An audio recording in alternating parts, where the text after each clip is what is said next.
inson tanasi 100 yil sog'lom yashash imkoniyatiga ega. Unda nega bu imkoniyatdan foydalana olmayapmiz? 60 yoshga kirib-kirmay doktorma-doktor yuguryapmiz. Nega pullarimiz sayru sayohatga emas, dorixonalarga oqyapti? Chunki 100 yil sog'lom yashashga hayot tarzimiz yo'l qo'ymayapti. Biz ovqatlanishga yetarli e'tibor bermayapmiz. Ovqatni tanamiz ehtiyojiga qarab emas, mazasiga qarab tanlaymiz. Natijada qorin to'q, lekin quvvat yo'q. Bugun esa yana bir muammo bor. Biz salomatlik haqidagi savollarimizga javobni internetdan qidirishga o'rgandik. Internetda juda ko'p bilimli shifokorlar, olimlar, mutaxassislar bor. Ular har kuni bizga ilmga asoslangan bilimlarni yetkazishga harakat qilmoqda. Afsuski, ularning sokin va faktga tayangan ovozi shov-shuvli va'dalar, shovqinlar orasida eshitilmay qolyapti.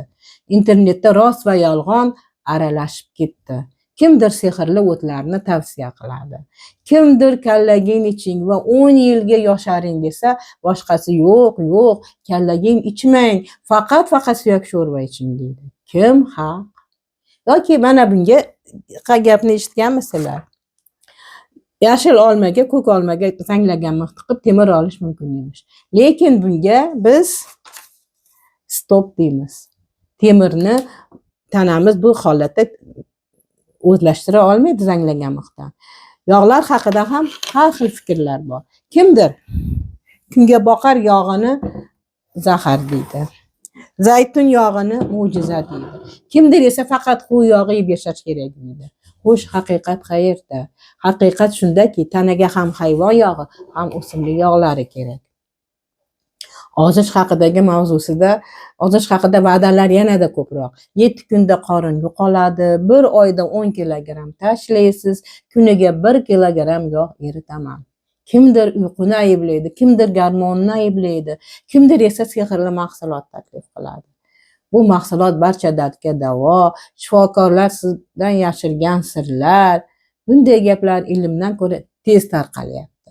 Natijada haqiqatni topish tobora qiyinlashib bormoqda. Chunki internetda ilmiy ma'lumot ham, shaxsiy tajriba ham, marketing ham aralashib ketgan. Ko'pincha biz eng to'g'ri fikrni emas, eng baland ovozni eshitib qolamiz. Lekin tanamizni aldab bo'lmaydi. U reklamaga ham, shov-shuvli sarlavhalarga ham bo'ysunmaydi. Tana faqat o'z qonunlari bo'yicha yashaydi. Fiziologiya qonunlari bo'yicha yashaydi. Biokimyo qonunlari bo'yicha va eng asosiysi energiyani saqlanish qonuni bo'yicha ishlaydi. Men kimyogar sifatida salomatlik haqidagi da'volarni doim ilmiy dalillar bilan solishtirishga o'rganganman. Ammo bugungi kunda yolg'onlar shunchalik ko'payib ketdiki, natijada odamlar sog'lig'ini yo'qotyapti. Puli bekorga sarf bo'lyapti. Bunga shunchaki chetdan qarab tura olmadim. Va shu yoshimda bu kanalni ochdim. Men bu kanalda sizga mo'jiza va'da qilmayman. Ming dardga davo bo'lguvchi dori ham, ozdiruvchi parhez ham sotmayman. Men sizga oziq-ovqat va atrof muhitga kimyogar ko'zi bilan qarashni o'rgataman. Toki sizda tarmoqlardagi yolg'onlarga qarshi ilmiy immunitet hosil bo'lsin.